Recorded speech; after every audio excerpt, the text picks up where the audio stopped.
Hello everyone, welcome to टेक्समूथ में एक बार फिर से आप लोगों का स्वागत है।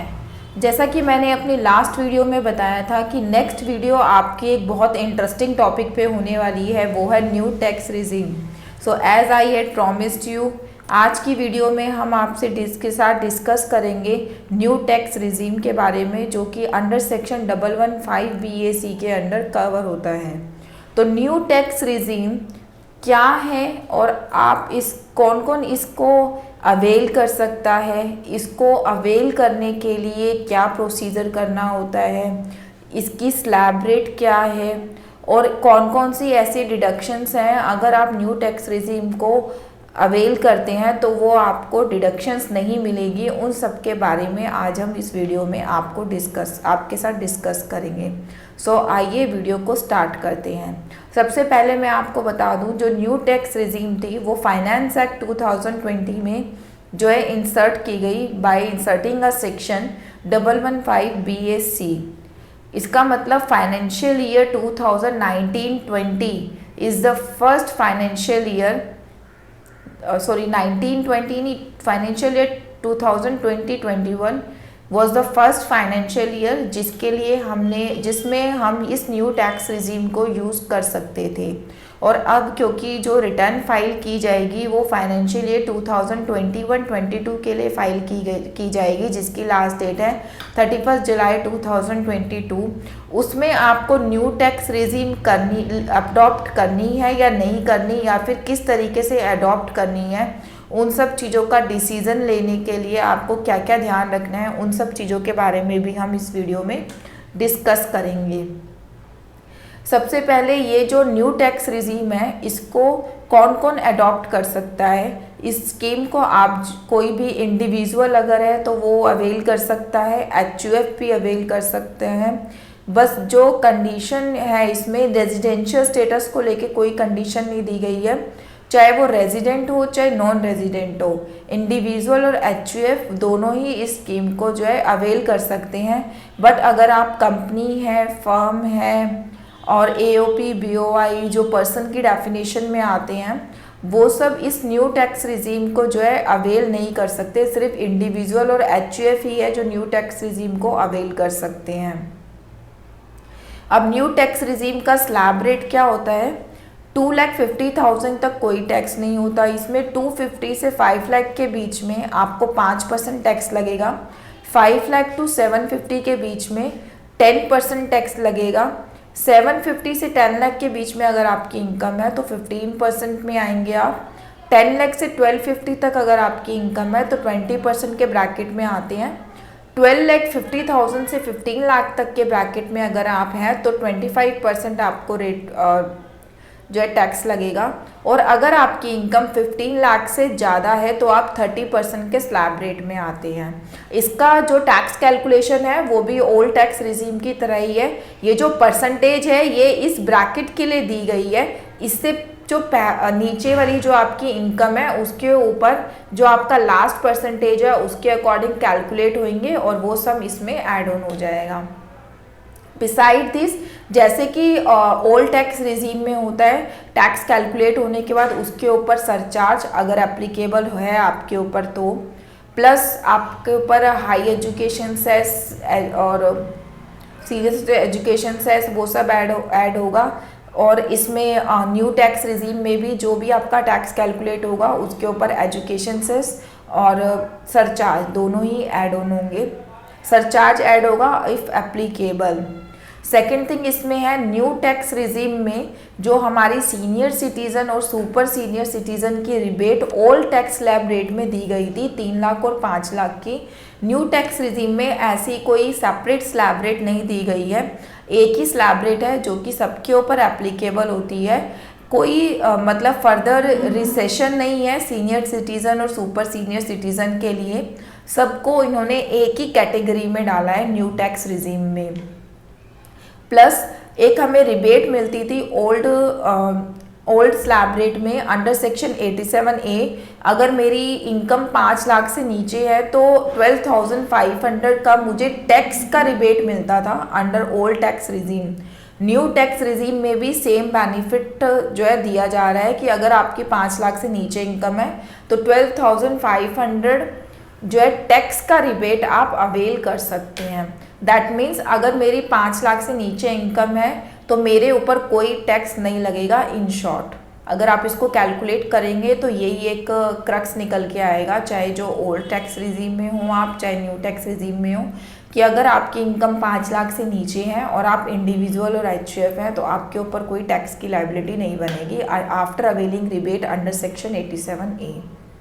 Now we move on to next point.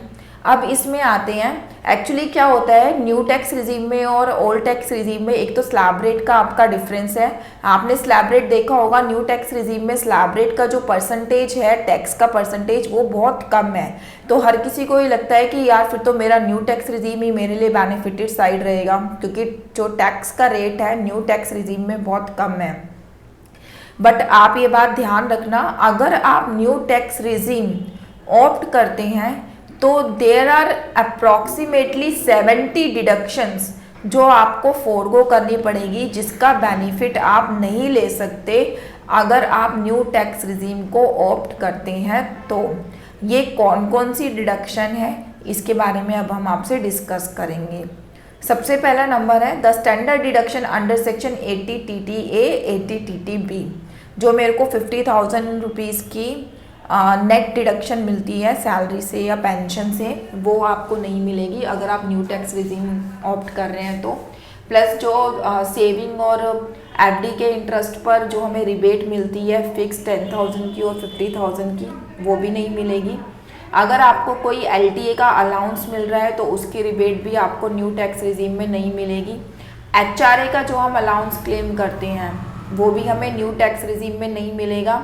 Minor child income का जो हम अलाउंस क्लेम करते हैं वो भी हमें न्यू टैक्स रिजीम में नहीं मिलेगा। हेल्पर अलाउंस का डिडक्शन भी हमें नहीं मिलेगा। चिल्ड्रन एजुकेशन अलाउंस भी हमें न्यू टैक्स रिजीम में नहीं मिलेगा। और भी अगर कोई आपको स्पेशल अलाउंसेस मिल रहे हैं जो 10-14 सेक्शन के अंदर कवर होते हैं तो उन सब का बेनिफिट आपको न्यू टैक्स रिजीम में नहीं मिलेगा।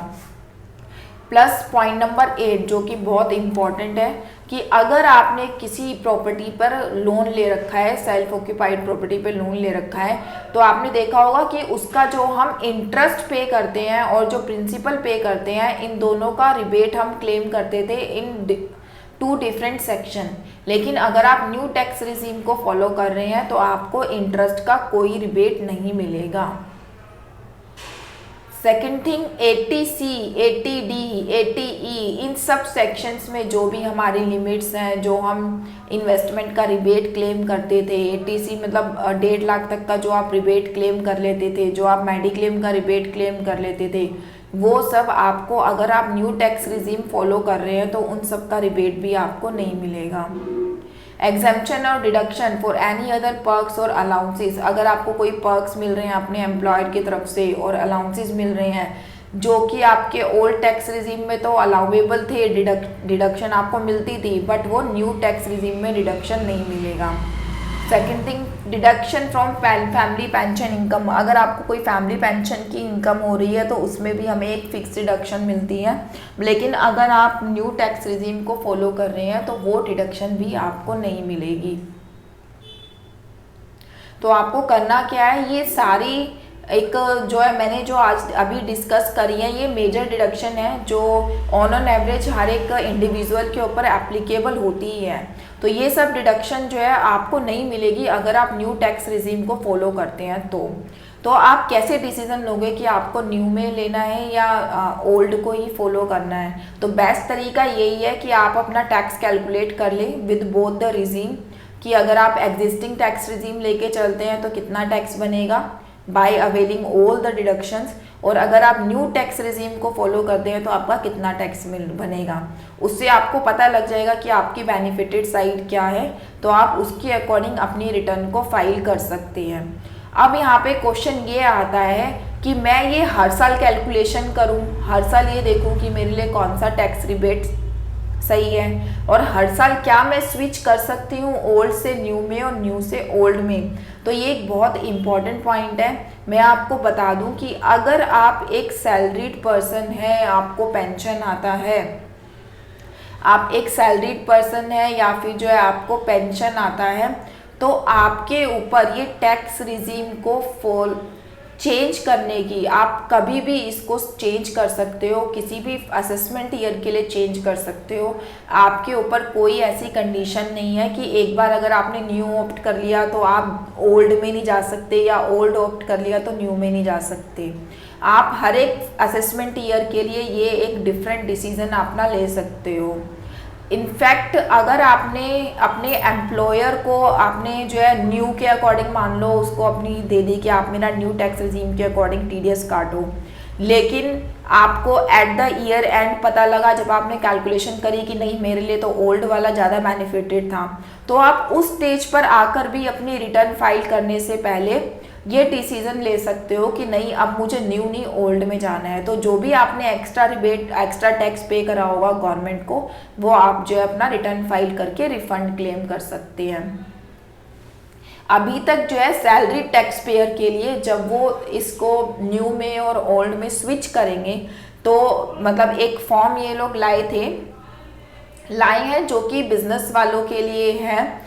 तो अभी जो है सैलरीड पर्सन के लिए वो फॉर्म फाइल मतलब उस फॉर्म में इस तरीके की अमेंडमेंट नहीं की गई है कि वो उनके लिए फाइल किया जाए, form number 10 I.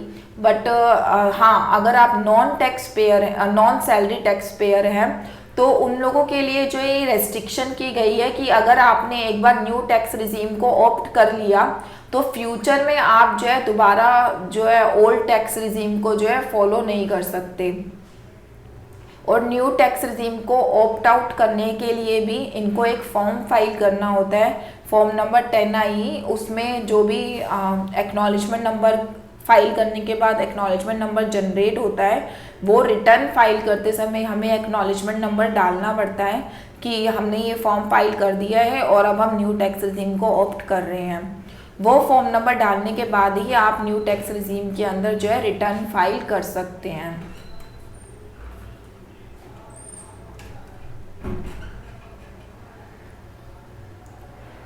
A non-salary taxpayer has to choose a new regime when filing the tax return. They need not to declare or intimate their choice to anyone during the year. However, a non-salary taxpayer cannot opt out of the new tax regime every year. आप हर साल जो है अगर आप non salary tax payer है तो opt इन opt out new tax regime में नहीं कर सकते। एक बार अगर आपने ऑप्ट इन कर लिया, they can not opt in again for the new tax regime in future. आप वापस ओल्ड में आकर दोबारा से न्यू टैक्स रिजीम को ऑप्ट इन नहीं कर पाओगे। अभी तक का जो लॉ है वो यही है। हाँ, फ्यूचर में अगर लॉ में कोई अमेंडमेंट आ जाए तो अभी हम कुछ कह नहीं सकते। अभी तक लॉ में यही बोला गया है कि अगर आपने एक बार ऑप्ट इन कर लिया तो न्यू टैक्स रिजीम को आप दोबारा ऑप्ट इन नहीं कर पाओगे। कुछ ऐसी डिडक्शन भी हैं जो न्यू टैक्स रिजीम ऑप्ट इन करने के बाद भी आपको अलाउ हो जाती है, जिसका आप बेनिफिट ले सकते हो।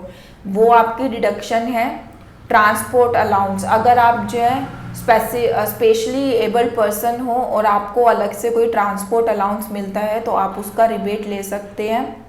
Convince allowance received to meet the conveyance expenditure incurred as a part of employment. अगर ड्यूरिंग द एम्प्लॉयमेंट के थ्रू अगर आपको अपनी कन्वेंस के एक्सपेंसेस को मीटअप करने के लिए कुछ रिम्बर्समेंट की जा रही है तो वो भी आपको अलाउंसेस अलाउ है। Any compensation received to meet the cost of travel on tour और ट्रांसफ़र। अगर आप कंपनी की तरफ से टूर एंड ट्रांसफ़र भी कर रहे हैं तो उसमें भी जो आपको अलग से कंपनसेशन दिया जाता है वो अलाउंस भी आपको यहाँ पे अलाउ है, न्यू टैक्स रिजीम में आपको मिल जाएंगे। Daily allowance received to meet the ordinary regular charges और expenditure you incur on account of absence from his regular place of duty. अगर मैं जहाँ पे काम करती हूँ वहीं पर ही अगर रहने के लिए मुझे जो है रेगुलर प्लेस ऑफ ड्यूटी के लिए अगर मुझे कोई अलग से डेली अलाउंस मिल रहा है कंपनी से तो वो भी मेरे को जो है अलाउ होगा न्यू टैक्स रिजीम में। सबसे इम्पॉर्टेंट चीज़ कि अगर आपका कोई एम्प्लॉयर कंट्रीब्यूशन है एनपीएस में अंडर सेक्शन 80 CCD 2 तो वो आपको न्यू टैक्स रिजीम में अलाउ होगा। आपको पता होगा एनपीएस में जो कंट्रीब्यूशन होते हैं उसमें भी दोनों का कंट्रीब्यूशन होता है, employee contribution and employer contribution. Employee contribution जो है आपका अलाउ नहीं होगा न्यू टैक्स रिजीम में, लेकिन आपका जो एम्प्लॉयर का कंट्रीब्यूशन है 80 CCD 2 में वो उसका आप बेनिफिट अवेल कर सकते हैं न्यू टैक्स रिजीम में भी।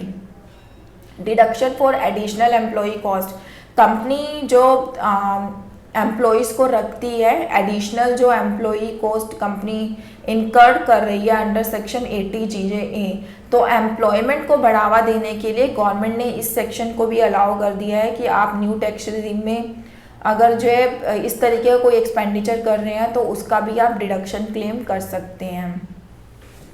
होपफुली आप सबको क्लियर हो गया होगा कि न्यू टैक्स रिजीम आपकी क्या है, ये कब आई थी और इसका बेनिफिट आप किस तरीके से अवेल कर सकते हैं। इसको ऑप्ट इन ऑप्ट आउट करने का क्या आपका प्रोसीजर है। सैलरी वालों के लिए कोई ऐसा सच अभी तक कोई प्रोसीजर नहीं है। हाँ, लॉ में ये लिखा गया है कि उनको भी सेम फॉर्म भरना पड़ेगा, बट अभी तक फॉर्म में वो मॉडिफिकेशन नहीं की गई है कि सैलरी वाले भर पाएँ इस फॉर्म को।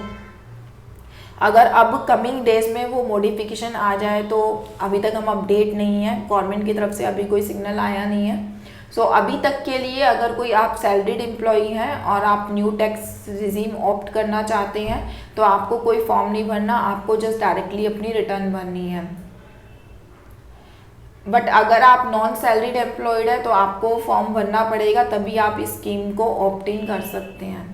होपफुली न्यू टैक्स रिजीम सबको समझ में आ गई होगी कि ये क्या है और इसको आप बेनिफिट आप किस तरीके से अवेल कर सकते हैं। थैंक यू सो मच मेरी पूरी वीडियो में बने रहने के लिए। आशा करती हूँ आपको मेरी वीडियोस बहुत अच्छे से समझ में आ जाती है। नेक्स्ट वीडियो फिर से आपके सामने लेकर हम हाजिर होंगे। Thanks a lot.